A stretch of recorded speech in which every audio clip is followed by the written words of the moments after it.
Si Rosan? Paano naging si Abigail si Rosan? Asa si Rosan? Ay, naku ma'am. Kasunod lang ho namin kanina eh. Asa na si Rosan? Okay, Rosan. Remy! Remy!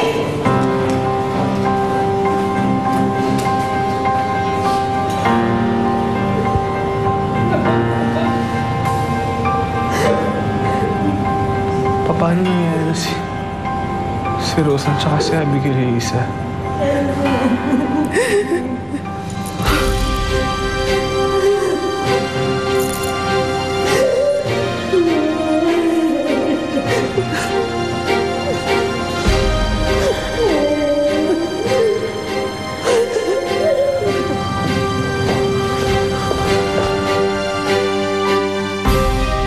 Sigurado, wala na si Dee?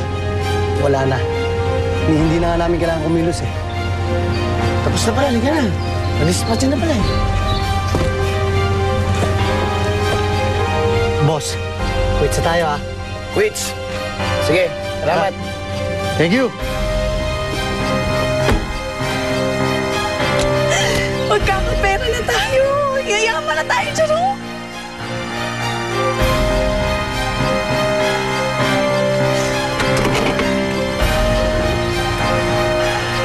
Say cheese, Rosa!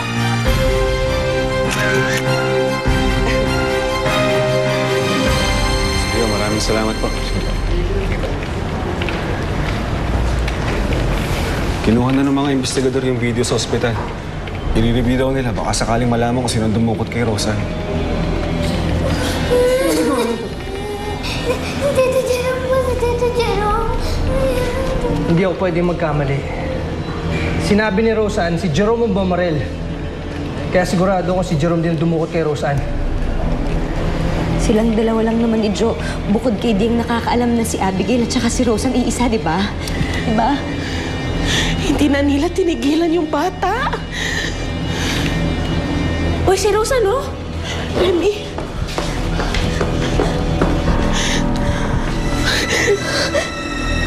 Diyos ko, Rosan, anak. Kanino galing yung message? Hindi ko alam eh. Email lang eh. Kasi tinitignan ko yung mga nagpadala ng messages tungkol sa paghahanap kay Abigail. Tapos ito yung nakita ko. Ibig sabihin, alam nilang si Rosan ay si Abigail, kaya nila pinadala yung message niyan dyan. Sigurado ko si Jerome at si Joe lang yan. Teka, may demand sila oh. 10 milyon? Diyos ko.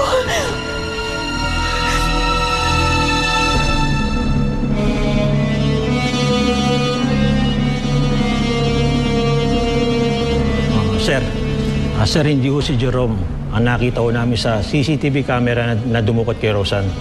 Pero may isa kaming nakilalang lalaki, siya si Lucas Jacinto.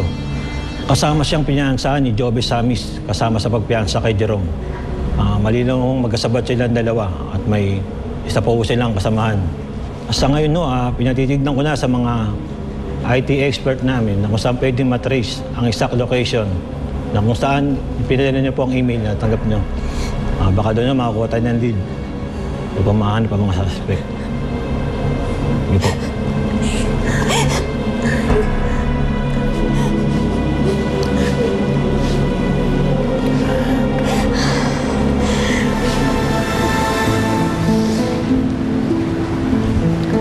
Eric, okay ka lang ba?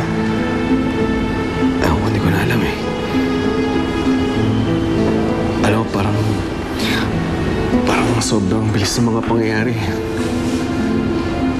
Wala alam kung anong mararamdaman ko eh. Dapat ba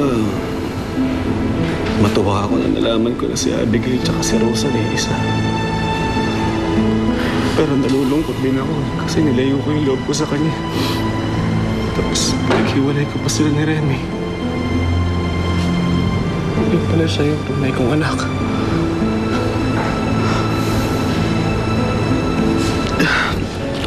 Alam mo, naramdaman ko na yung lukso ng dugo eh. Kaso pinaliwala ko lang. Mahanap din natin si Rosan. Makakabawi ka rin sa mga pagkukulang mo sa kanya. gagawin ko ang lahat para mahanap ko ang kapatid ko. Maghahanda ko na yung pera. Wala akong pakialam kahit maubos lahat ng pera ko. Ang mahalagang maligtas yung anak ko. Andre, ang daming reporter sa labas. Nagtatanong na sila kung anong balita kay Rosan.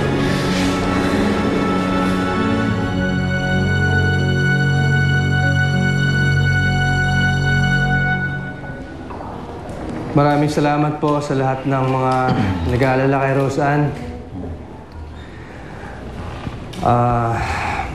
Para sagutin ko po ang katanungan ng lahat.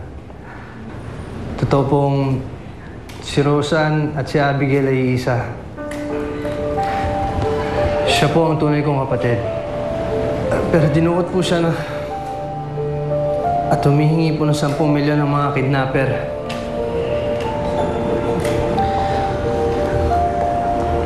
Ito yung mga main suspects sa pagkuha kay Rosan. Kung sino po ang makakita rito ay ipalam niyo po agad sa amin.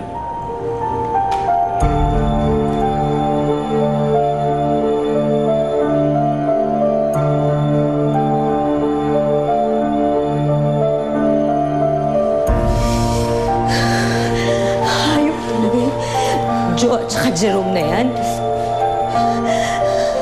Napakasama talaga nila. Alam mo, siya natatakot ako eh. Natatakot ako na tuluyan na mawala sa akin ang anak ko. Ako, tayong dalawa. Mabuti pa nga tayo, di ba? Nabigyan tayo ng pagkakataon na makasama si Rosan, na makilala siya. Eh, si Andre at saka si Eric. Ang habang panahon yung nawala sa kanila. Ngayon pa lang sana sila mabibigyan ng pagkakataon na makakasama yung bata. May awa ang Diyos, Remy. Hindi niya pababayaan si Roseanne. Marami ang tumutulong sa atin para maibalik ang bata. Sama ko kasi ng kutob ko. Sama ka din kutob ko dyan. Kasi dati nagawa ng kinasaktan yung bata eh. Paano pa kaya ngayon, di ba? Ang lakas ng loob nila eh. Ang tapang nila. Hindi mo lang sila natatakot na mahuli. Huwag ka mag-alala, Remy. Hindi tumitigil sila Andre at saka si Eric na makipagtulungan sa mga pulis. Tingnan ko lang ang tapang nila kapag nahuli na sila. Ako mismo, tatatarin ko sila ng pinong-pino at gagawin ko sa kanila lahat ng ginagawa nila kay Roseanne.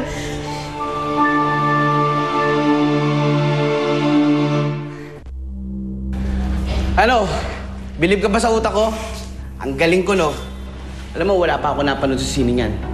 At wala pa ako nakita kontrabidang ganyan. Ako pa lang yan. Bilib ka ba? Oo naman, bilib ako sa'yo. Kaya nga ako nagkakandara pa sa'yo, di ba? Ngayon, nakakasigurado ko. Mayayaman tayo. Sigurado to. Correct. Wala lang ko kontra.